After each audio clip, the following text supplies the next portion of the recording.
Hello everyone, welcome to PW only IAS और स्वागत है आपका इस वीडियो में जहां हम डिस्कस करते हैं स्कीम्स थ्रू इमेजेस। तो इस महीने की स्कीम्स जो कुछ न्यूज में है, इस इमेज को देख के आप कितनी स्कीम याद कर पाते हैं या क्या स्कीम्स यहां दिख रही हैं, कौन सी मंत्रालय की है, क्या उसका रेलेवेंस है, क्या उसमें अनाउंस हुआ, ये सब समझेंगे आज के वीडियो में। तो welcome to again this video जहां हम डिस्कस करते हैं schemes in news through images. तो इस तस्वीर में आपको क्या दिख रहा है? कुछ गांव दिख रहे हैं, कुछ महिलाएं दिख रही हैं, कुछ बच्चे कुछ साइंस का एक्सपेरिमेंट कर रहे हैं। तो इस महीने आपने न्यूज़पेपर्स पढ़े होंगे, तो क्या कोई स्कीम याद आ रही है आपको? यहाँ पर महिलाएं शायद आई थिंक जूट वगैरह कुछ लेके जा रही हैं, तो जूट को लेकर कुछ याद आ रहा है? कोई स्कीम हो, पीएम मित्र या किसी और के मित्र, कोई स्कीम याद आ रही है? नहीं याद आ रही तो कोई बात नहीं, चलिए अभी डिस्कस करते हैं, उसके बाद आपको क्लैरिटी मिल जाएगी स्कीम्स के बारे में। चलिए सबसे पहले हम करने क्या वाले हैं, तो ये डिस्कसिंग स्कीम्स इन न्यूज। तो इन दिस जो आपको ध्यान रखना है वो ये है, स्कीम का नाम क्या है, ठीक है, किस मिनिस्ट्री की है, वो आपके लिए इंपॉर्टेंट है क्योंकि प्रीलिम्स में अक्सर मिनिस्ट्री पूछा जाता है। या फिर अगर आप इकोनॉमी में, सोसाइटी में या पेपर 1 पेपर 2 में कहीं भी कोई स्कीम का एग्जांपल लिख रहे हो कि गवर्नमेंट ने क्या किया, वे अहेड लिख रहे हो, कंक्लूजन लिख रहे हो, आप ऐसे लिख रहे हो, तो वहां पे आपको स्कीम्स को लिखना पड़ता है कि भाई हाँ एग्जाम्पल के तौर पर सरकार ने ये कदम उठाए, इसका ये फायदा हुआ। तो मिनिस्ट्री, स्कीम्स का नाम और की ऑब्जेक्टिव्स उसके क्या है, ये तो कम से कम आपको पता होनी चाहिए कि भाई ये स्कीम किसको टारगेट कर रही है। मिनिस्ट्री का नाम, स्कीम का नाम इसलिए इंपॉर्टेंट है प्रीलिम्स के लिहाज से, की ऑब्जेक्टिव इसलिए इंपॉर्टेंट है कि वो आपको अगर एग्जांपल कहीं देना पड़े, आंसर राइटिंग में कहीं लिखना पड़े, तो उस हिसाब से वो रेलेवेंट हो जाता है। चलिए ठीक है, तो चलिए अब शुरू करते हैं डिस्कशन एक एक करके।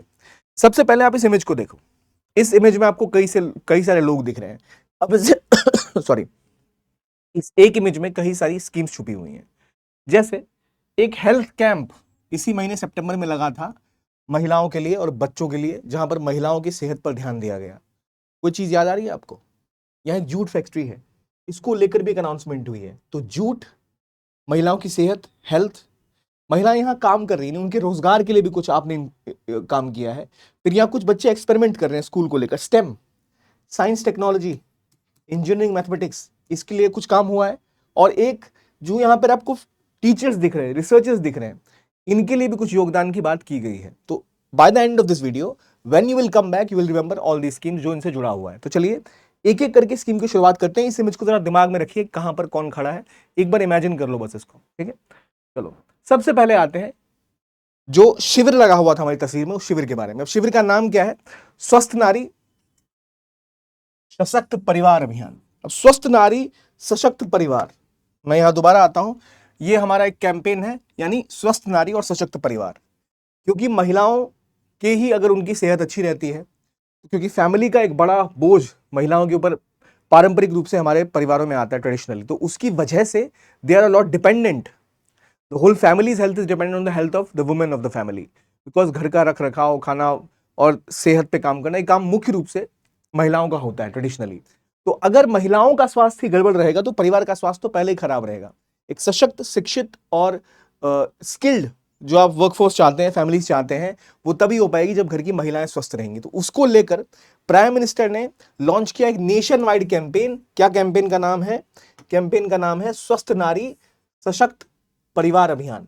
तो ये क्या चीज के ऊपर फोकस कर रहा है? तो अभी तक का इंडिया का सबसे बड़ा वुमेन और चाइल्ड हेल्थ मोबिलाइजेशन कैंपेन है, कि यानी इसके अंदर आप महिलाओं को और बच्चों का डायग्नोसिस करेंगे कि अगर कोई उनको बीमारी है, कोई लाइफस्टाइल रिलेटेड डिजीज है या कोई और बीमारी है, इसको अर्ली अगर हम डायग्नोस कर लें तो उसका उपचार कर पाएंगे, प्रिवेंट कर पाएंगे। तो क्यूरेटिव और प्रिवेंटिव दोनों पर काम किया गया यहां पर। मैं रिपीट कर रहा हूं, इसका काम क्या है? एक तो हम प्रिवेंटिव केयर पे काम करेंगे कि आप पहले अर्ली डायग्नोसिस कर लोगे तो किसी कोई बीमारी हो सकती है तो उसको प्रिवेंट कर सकते हो। क्यूरेटिव भी एस्पेक्ट पर आप काम कर सकते हो, कोई अगर उनको इलाज की आवश्यकता है तो वो। इसके अलावा आप बच्चों और महिलाओं पर भी ध्यान दोगे। तो ये सारी चीजों का ध्यान आप इस स्कीम के थ्रू करने वाले हो। अगला पॉइंट मैंने बताया, स्कीम का नाम क्या है, स्कीम का रोल क्या है, ठीक है। नेशन वाइड आप कैंपेन कर रहे हो जिससे आप लाइफस्टाइल डिजीज हो, मेल न्यूट्रिशन हो, इससे जुड़ी हुई जो समस्या, किसी अगर महिला में आयरन की कमी है, किसी बच्चे को अगर विटामिन की कमी है स्पेसिफिकली, तो उसके ऊपर फिर काम किया जा सकता है टैबलेट्स देके। तो पहली बात है, स्कीम का नाम क्या है? स्वस्थ नारी सशक्त परिवार। इसमें आप किसको टारगेट कर रहे हो, किस मिनिस्ट्री की है? तो ये मिनिस्ट्री, दो मिनिस्ट्री साथ में है जो आपको नाम से क्लियर लगा, ministry of health and women and child development. दो जो है मिनिस्ट्री, फैमिली एंड हेल्थ और वुमेन एंड चाइल्ड डेवलपमेंट, 2 मंत्रालय साथ में मिलकर इसको काम कर रहे हैं, ठीक है। ये इसमें प्राइमरीली इसको लीड कर रहे हैं, लेकिन आपको पता है कि ये होलिस्टिक कैंपेन है, तो इसमें बाकी मिनिस्ट्रीज भी जैसे रूरल डेवलपमेंट की होती हैं उनके साथ हम कन्वर्जेंस करेंगे, यानी अगर ट्राइबल अफेयर्स का कुछ ऐसा कैंपेन है या कुछ ऐसी स्कीम है जिसको इससे जोड़ा जा सके तो वो जोड़ा जाएगा, ठीक। टारगेट क्या है कि 1 lakh health camps, 1 lakh health camp पूरे देश में 17 सितंबर से लेकर 2 अक्टूबर के बीच में जो लगाए गए। और ये कैंपेन्स का मेन उद्देश्य क्या था? कैंपेन्स का मेन उद्देश्य था कि डेली हेल्थ कैंप लगाए जाएं, जिसमें आपको बताया जाए कि भाई आपके पास क्या क्या चीजें हो सकती हैं, क्या क्या दवाइयां उपलब्ध है, सरकार की कौन सी योजनाएं हैं, जिसमें आप आरोग्य मंदिर, डिस्ट्रिक्ट हॉस्पिटल्स में हेल्थ फैसिलिटीज की बात करते हो, जिससे कि आशा नर्सेस के थ्रू, पंचायती राज इंस्टीट्यूशंस के through, self help groups, NGOs के थ्रू, आंगनवाड़ी वर्कर्स के थ्रू आप समाज के आखिरी व्यक्ति तक ये सुविधाएं पहुंचाना चाहते हैं, जिससे कि मैटरनल चाइल्ड हेल्थ का आपको एक डेटा मिल जाए, कहां पर क्या कमियां हैं, उन कमियों को पहले पहचान के उनको वो सहायता प्रोवाइड की जाए। तो ये शिविर लगाया गया, ठीक है। स्कीम का नाम, स्कीम का रोल, स्कीम किस मिनिस्ट्री के अंदर आती है, तीनों आई होप याद है, उस इमेज से याद कर लेना। Ministry of child, women and child health care, ministry of health, women and child development and ministry of health care, दो मंत्रालय हमारे जो है वो उसमें काम कर रहे हैं। रूरल मिनिस्ट्री के साथ आप इसको जोड़ के देख रहे हैं, कई मंत्रालयों को साथ में जोड़ा गया था कि कोऑर्डिनेट किया जा सके, और इसका दूरगामी प्रभाव हो सकता है हमारे बच्चों की और महिलाओं की सेहत के ऊपर, उसका फायदा पूरे परिवार और पूरे देश को मिलेगा। ये तो हमने समझ लिया। अब देखिए, ये एक कंसिस्टेंट एफर्ट है towards increasing the health of family, nutrition, और अगर न्यूट्रिशन हेल्थ महिलाओं की बेहतर होगी, बच्चों की बेहतर होगी, तो देश संवरेगा। तो ये एक स्टेप बाय स्टेप प्रोसेस है। अब इसी स्टेप बाय स्टेप प्रोसेस का एग्जांपल स्टेप होता है कि आप प्रिपरेशन कैसे करते हो। तो आंसर राइटिंग के लिए हमारा जो सृजन प्रोग्राम है, जो काफी ज्यादा पॉपुलर है, वो दोबारा लॉन्च हो रहा है। 13 अक्टूबर से सृजन 3.0 स्टार्ट हो रहा है, जिसमें आपको प्री और मेंस दोनों के लिए, अगर आप तैयारी करना चाह रहे हैं, आपने ऑलरेडी कुछ प्रिपरेशन कर रखी है, आप अपने आपको टेस्ट करना चाहते हैं कंसिस्टेंटली, रेगुलरली, तो इंग्लिश और हिंदी दोनों ही माध्यमों में उपलब्ध है सृजन 3.0, जहां पर आपके पास 3 फेज में तैयारी कराई जाएगी। पहला फेज मेंस पे फोकस करेगा, जिसमें आपके पास जीएस के कोर्सेज हैं, डेली मेंस के टेस्ट मिलेंगे, फुल लेंथ आपको टेस्ट सीरीज मिल रही है, प्रीलिम्स के फिर आपको सब्जेक्ट वाइज टेस्ट मिलने वाले हैं। तो ये अप्रोच पहली है किसके लिए? मेंस के लिए। सेकंड इज फॉर प्रीलिम्स, यहां पर आपको क्या मिलेगा? डेली प्रीलिम्स के test, section test, full length test, और तब जब प्रीलिम्स आप क्वालिफाई कर लोगे, उसके बाद फिर बाद में, प्रीलिम्स के बाद जब दोबारा मेंस के लिए आप तैयारी कर रहे होंगे, तब दोबारा आपको फोकस मेंस प्रोग्राम के तहत daily mains test, sectional test और सिमुलेटर टेस्ट दिए जाएंगे, जो आपको पूरी तरह से प्रिपेयर करेगा। इतना ही नहीं, उड़ान की बुकलेट्स आपको ई बुक्स मिलेंगी इसके साथ, प्रीलिम्स मार्क बूस्टर और पीवाईक्यू की जो ई बुक है वो भी आपको साथ में प्रोवाइड की जाएगी। आपको ऑनलाइन ऑफलाइन दोनों माध्यम में उपलब्ध है। अभी ऑनलाइन केवल 9,999 और ऑफलाइन आपको मिल रहा है केवल 13,999 रुपए में। इस वीडियो के डिस्क्रिप्शन बॉक्स में आपको लिंक मिल जाएगा, जहां से आप इसको ज्वाइन कर सकते हो। क्यूआर कोड यहां पर उपलब्ध है, so you can follow this programme to achieve consistent results, ठीक है। ये तो हो गई इस इनिशिएटिव की बात। अब आते हैं अगले स्कीम की तरफ, मित्र पार्क स्कीम। अब जो इमेज हमने देखी थी, उस इमेज में दोबारा जाइए। यहां पर कुछ महिलाएं क्या कर रही हैं? जूट फैक्ट्री में काम कर रही हैं। तो प्राइम मिनिस्टर ने जूट फैक्ट्री को लेकर या जूट को लेकर क्या क्या स्कीम्स लॉन्च करी, क्या क्या आपको याद है? देखो, हमने समझा यहां पर क्या है, स्वस्थ महिला सशक्त परिवार इनिशिएटिव, किस मिनिस्ट्री का है वो हमें याद हो गया, क्यों लॉन्च किया गया वो हमें याद हो गया, ऑब्जेक्टिव क्या है वो हमें याद हो गया। अब आते हैं जूट फैक्ट्री के ऊपर। जूट फैक्ट्री को लेकर पीएम मित्र स्कीम को अनाउंस किया गया था, पीएम मित्र पार्क स्कीम असल में, जिसके तहत अगर मित्र की आप फुल फॉर्म देखोगे तो mega integrated textile reason and apparel. तो जो टेक्सटाइल मिनिस्ट्री है, ऑब्वियसली इसने इसको लॉन्च किया होगा। इसका विजन क्या है? इसका विजन असल में ये कहते हैं 5F फॉर्मूला, टेक्सटाइल को लेकर है 5F। देखिए, जो जूट होता है वो असल में एक फाइबर होता है। फाइबर से आप उसको क्या, फार्म से पहले फाइबर बनाओगे, फाइबर से उसको फैक्ट्री में ले जाओगे, फैक्ट्री से फैशनेबल डिजाइन बनाओगे, फैशनेबल डिजाइन को फिर आप फॉरेन ले जाके एक्सपोर्ट करोगे। तो आपके लिए जो आपकी ग्रोथ है जूट की, वो आपके लिए बहुत सारा फॉरेन एक्सचेंज ला सकती है, यूएस डॉलर्स ला सकती है, आपके किसानों की जान बचा सकती है, उनके लिए एक रोजगार का माध्यम है, प्लस ये आपके इंडस्ट्रियल सेक्टर को बढ़ावा दे सकती है, टेक्सटाइल मैन्युफैक्चरिंग को बढ़ावा दे सकती है। तो पूरी सप्लाई चेन आप स्ट्रेंथन करने की कोशिश कर रहे हो इस 5F फॉर्मूला के थ्रू। तो पहली बात, पीएम मित्रा क्या है? पीएम मित्रा पार्क स्कीम, जिसके अंदर आप, कहां पर ये एक फाउंडेशन स्टोन दिया गया पहले, तो भैंसोला विलेज है, धार डिस्ट्रिक्ट मध्य प्रदेश में। यहां पर इस लोकेशन का उतना रेलेवेंस नहीं है, लेकिन इस स्कीम का रेलेवेंस है। 5F क्या है वो हमने समझा। क्या करेगा ये? तो integrated large scale modern industrial parks. Park कभी छोटे तो होंगे नहीं, घूमने के लिए है नहीं वो, तो लार्ज स्केल इंडस्ट्रियल पार्क बनाएंगे जहां 5F फॉर्मूला का इस्तेमाल किया जाएगा। और उसका क्या उद्देश्य है कि आप फाइबर को फार्म से लेके फॉरेन तक लेके जाओगे। इसके अंदर पूरी जो सप्लाई चेन है वो डेवलप होगी। ठीक है, इतना समझ आ गया। कौन इसके लिए कर सकता है अप्लाई, कौन एलिजिबिलिटी है, क्राइटेरिया क्या है? 1000 एकड़ लैंड होनी चाहिए कम से कम, जो स्टेट प्रोवाइड करेगा, तब जाके ये आप देख सकते हो कि ये स्कीम या ये पार्क की शुरुआत होगी। इसकी स्टेट टेक्सटाइल और जो नेशनल पॉलिसी है उसके साथ काम करेगा ये। और ये भी दिखाना होगा कि आप इन्वेस्टमेंट लेके आ सकते हो लॉन्ग टर्म में, ताकि बेहतर तरीके से आप इसको पुश कर पाओ। इसको केवल नए फील्ड में नहीं, मतलब नए एरियाज में नहीं, जो ऑलरेडी वर्किंग है वहां भी कोऑर्डिनेट किया जाता है। नाउ पॉइंट की बात यहां खत्म नहीं हुई, ऐसे हम बहुत बार डिस्कस करके छोड़ देते हैं। आपको याद कितना है मुझे वो बताओ। Coming back to jute factory, क्या नाम था स्कीम का? PM Mitra scheme. ठीक है, कौन सी मिनिस्ट्री डील कर रही है इससे? टेक्सटाइल। कौन सी मिनिस्ट्री? मैंने 5F की बात की, वो 5F कौन से हैं? उन 5Fs को पूरा करने से कैसे एक पूरी सप्लाई चेन की तरह बन सकती है चीजें, क्या इसके बेसिक रिक्वायरमेंट है, एलिजिबिलिटी है इन्वेस्टमेंट के लिए इस हिसाब से। तो ये सब आपको इस एक इमेज के सेक्शन से याद रखना है। याद रखना, पीएम मित्रा पार्क स्कीम कहां पर आया? मध्य प्रदेश में पार्क का इनॉग्रेशन प्राइम मिनिस्टर ने किया है, तो उस कॉन्टेक्स्ट में ये स्कीम आपको याद रहनी चाहिए। अगर आपको अभी याद नहीं है तो एक बार दोबारा जाके इसको रिवाइज करो। ठीक है, चलिए अगला एक बहुत फेमस स्कीम है, काफी पुरानी है, ये काफी सक्सेसफुल भी रही है, प्रधानमंत्री मातृ वंदना योजना। इसके तहत सेंट्रल गवर्नमेंट ने 15 लाख महिलाओं को फाइनेंशियल असिस्टेंस प्रोवाइड की है, और ये 2017 में लॉन्च हुआ था पीएम मातृ वंदना योजना। आप इसको बार बार पढ़ोगे सोसाइटी में, खासतौर पे हेल्थ स्कीम्स भी इंपॉर्टेंट है ये, जहां पर मिनिस्ट्री ऑफ वुमेन और चाइल्ड डेवलपमेंट ने इसको पुश किया था। इसका उद्देश्य क्या था? मैटरनल हेल्थ और न्यूट्रिशन को बढ़ावा देना, ताकि जो गर्भवती महिलाएं हैं और जो पोस्ट नेटल केयर की बात आती है उसका ध्यान देना, उसको लेकर आपने काफी कुछ यहाँ फोकस किया था कि उनको आप सीधा फाइनेंशियल असिस्टेंस दोगे। ठीक है, और क्या करोगे आप? जो प्रेगनेंसी के दौरान अगर वो कोई महिला काम पे नहीं जा रही तो वेज लॉस होता है, उस वेज लॉस का कंपनसेशन देना, लैक्टेशन के टाइम पे उनको जो लॉस हो रहा है तो उसकी कंपनसेशन देना, फिर बच्चों के लिए क्रैच बना सको, इंस्टीट्यूशनल केयर की सुविधा आप ला सको, इन सब पर काम करना, इम्यूनाइजेशन पर काम करना, ताकि उनको बच्चे, छोटे बच्चे जो जब पैदा होते हैं उसके बाद जो वो जिस स्टेज पे होते हैं वहां उनको कोई बीमारी आसानी के साथ लग सकती हैं, तो उसको रिजॉल्व करने की बात आई। बेनिफिशियरीज कौन होंगे? तो प्रेग्नेंट और लैक्टेटिंग वुमन। क्या होता है, कौन इसमें बाहर है? तो जो महिलाएं सरकारी क्षेत्र में काम करती हैं, उनको ऑलरेडी अलग से मैटरनल बेनिफिट्स मिलते हैं, वो इससे बाहर होती हैं। अब देखिए, इसमें 5,000 का कैश इंसेंटिव मिलता है 3 इंस्टॉलमेंट में, ठीक?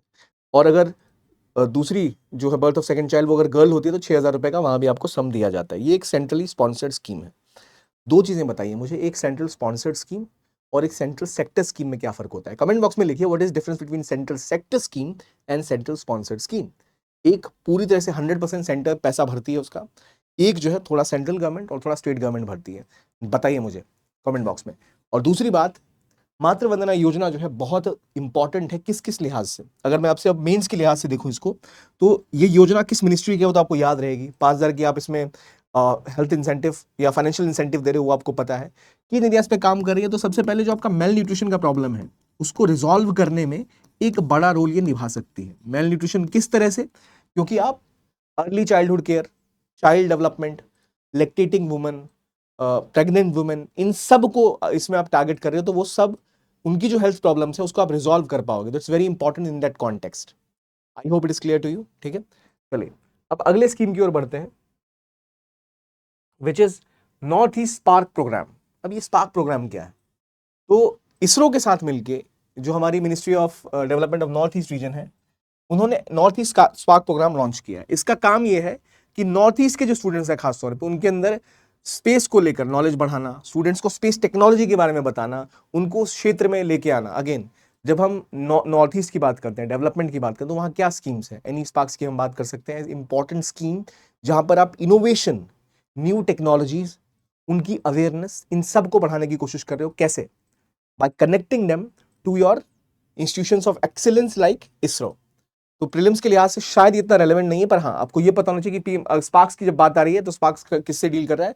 नॉर्थ ईस्ट के स्टूडेंट्स के साथ। साइंस, टेक्नोलॉजी, मैथमेटिक्स, इंजीनियरिंग, इस क्षेत्र में उनका इंटरेस्ट खींचने के लिए। वो इमेज जरा याद करो, वहां कुछ बच्चे टेस्ट कर रहे थे, तो अगर वो बच्चे नॉर्थ ईस्ट के हैं, so they can go there in the schools and they can feel more connected towards science और more curious towards science and technology through this scheme. ठीक है, चलिए I hope it is clear to you. Now after this there is Mukhyamantri Mahila रोजगार योजना, जहां 10,000 रुपए 75 लाख महिलाओं को बिहार में दिए गए मुख्यमंत्री महिला रोजगार योजना के अंतर्गत। ये बिहार गवर्नमेंट इनिशिएटिव स्टार्ट किया था ताकि वुमेन एंटरप्रेन्योरशिप बढ़े और उनको इकोनॉमिक एम्पावरमेंट हो। तो भाई क्या चीज है, ठीक है। इसमें पहली इंस्टॉलमेंट दी गई 10,000 रुपए वुमेन को, जो कि डायरेक्ट बेनिफिट अकाउंट के थ्रू इनके अकाउंट में पैसा चला गया सीधा। उसके बाद 6 महीने तक उनका परफॉर्मेंस रिव्यू होगा। उसके बाद 2 लाख तक का ग्रांट दिया जा सकता है उन वुमेन एंटरप्रेन्योर्स को जो जिनकी परफॉर्मेंस ऐसी हो कि हाँ इन्होंने 10,000 से, मान लो कोई पापड़ का काम स्टार्ट किया या अचार का काम स्टार्ट किया, कुछ भी काम आप 10,000 में स्टार्ट करके उसको अगर आप ग्रो करते हो और लगता है कि हाँ आप एलिजिबल हो फॉर मोर एड, जिससे आप और बेहतर कर पाओ, तो 2 लाख तक का वहां पर प्रावधान दिया गया है। जो पहला इंस्टॉलमेंट है 10,000 का, इट इज नॉन रिपेबल, मतलब ये वापस नहीं करना, ठीक है। ये एक तरह का फाइनेंशियल रिलीफ है। बिजनेस स्टार्टअप कोई करना चाहती है महिला, तो उसको एक बेसिक सीड कैपिटल मिल रहा है जो उनको वापस नहीं करना, एक तरह का ग्रांट है, पहली ग्रांट है। उसके बाद का जो पीरियड है 2 लाख रुपए, जो उसके बाद अगर किसी महिला को मिलते हैं जो एलिजिबल होती है, तो वो उनको रीपे करने पड़ सकते हैं। तो ये कहाँ की स्कीम है? बिहार की स्कीम है, ठीक है। आगे में इलेक्शन आने वाले हैं। कोई भी महिला जो 18 से 60 की उम्र में हो और जो जो कोई तरह का इनकम टैक्स ना पे कर रही हो, ऑब्वियसली वो इसकी एलिजिबल होंगी, और जो भी इसके अंदर आएंगी उनको इसके अंदर 10,000 पहले और 6 महीने के बाद परफॉर्मेंस के हिसाब से 2 लाख रुपए तक का प्रावधान है as a loan. 10,000 is non repayable, rest is जो है वो एक प्रॉपर लोन की तरह होगा। अगला पॉइंट आता है प्रधानमंत्री स्वास्थ्य सुरक्षा योजना के बारे में, जिसमें 22 नए एम्स को लेकर अप्रूवल मिल चुका है कैबिनेट से।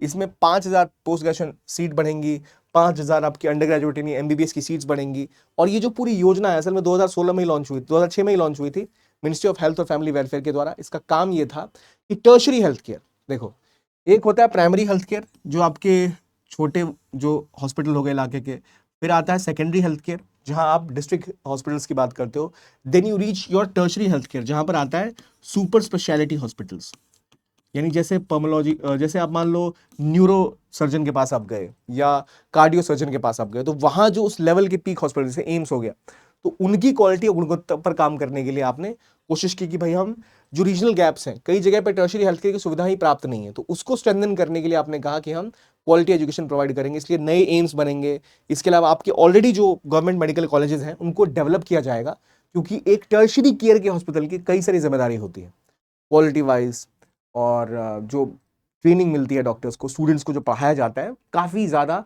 एडवांस लेवल पे होता है। तो उन चीज़ों को प्राप्त करने के लिए आपने यहाँ पर एक कंपोनेंट जोड़ा था प्रधानमंत्री स्वास्थ्य सुरक्षा योजना, तो उसी के तहत आपने और एम्स पर काम करना आप स्टार्ट कर दिया है, ठीक है। चलिए आगे बढ़ते हैं, capacity building and human resource development के बारे में जानते हैं।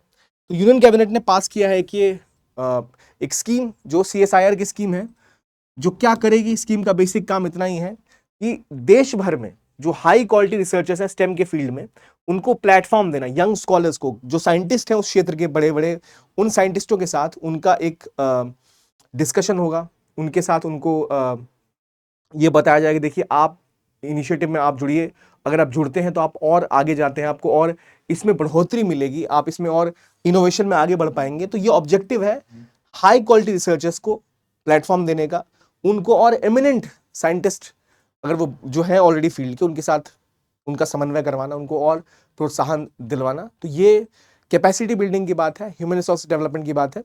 कौन कर रहा है इसको? CSIR कवर कर रहा है, ठीक है। DST के अंतर्गत आएगा मेनली ये मामला। इसके अंदर क्या क्या स्कीम है? Doctoral post doctoral fellowship research scheme मिलती है, साइंटिस्ट स्कीम है, जो एक्सेलेंस किसी ने अगर किसी क्षेत्र में कटिंग एज टेक्नोलॉजी पे काम किया है तो उसको पहचानना, उसको पुरस्कृत करना, और नॉलेज शेयरिंग ग्रांट्स, यानी जो विशेष ग्रांट दिए जा सकते हैं इंटरनेशनल और डोमेस्टिक कोलैबोरेशन के लिए, नॉलेज शेयरिंग ग्रांट्स भी दिए जाएंगे। तो यानी भारत में जो नेक्स्ट लेवल की आप कह सकते हो रिसर्च है, डेवलपमेंट है, उसको फोकस करते हुए आपने यहाँ पर ये कोशिश कर रखी है, ठीक है। क्या नाम है स्कीम का? क्या नाम है स्कीम का? Capacity building and human resource development. तो ये आप यहाँ पे ध्यान रखिएगा। अब मैं एक बार दोबारा आपको लेके चलता हूँ हमारी इमेज की तरफ। ये यंग रिसर्चर्स हैं, हमने देखा नॉर्थ ईस्ट स्पार्क, ठीक है, हमने देखा कैपेसिटी बिल्डिंग वाली स्कीम। वो दोनों ही किसको टारगेट कर रही है? स्टेम फील्ड को। स्टेम यानी science, technology, engineering, mathematics and medicine, stem. तो उस क्षेत्र में हमने 2 स्कीम्स के बारे में पढ़ा, अलग अलग मंत्रालयों की स्कीम है, उनका अलग अलग ऑब्जेक्टिव है।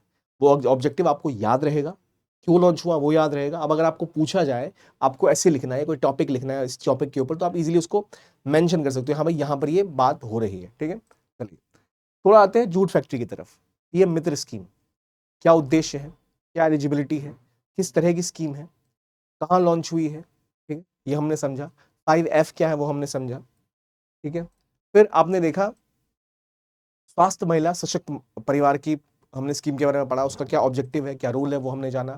फिर महिलाओं से जुड़ी हुई एक और स्कीम हमने जानी, जहां बिहार में रोजगार योजना की बात हम करते हैं, तो वहां पर आपने देखा 10,000 रुपए का एड प्रोवाइड किया। तो इस तरह से हमने ओवरऑल कई सारी स्कीम्स को पढ़ा, जाना, उनके की ऑब्जेक्टिव्स, उनका क्या, किस मिनिस्ट्री की स्कीम है वो, किस चीज को फुलफिल करते हैं, किस ऑब्जेक्टिव को, ये हमने समझा। एंड आई होप ये वीडियो आपके लिए अच्छी रही हो और आपने इसको ढंग से रिवाइज भी किया हो। और प्लीज इंश्योर कि आप इसको अच्छे से पढ़ें और प्लीज कमेंट बॉक्स में बताएं एक सेंट्रल सेक्टर स्कीम और सेंट्रल स्पॉन्सर्ड स्कीम में क्या फर्क है। अगर आप चाहते हैं कुछ और हम आपके लिए इनिशिएटिव्स लेके आए लाइक दिस, तो प्लीज लेट अस नो।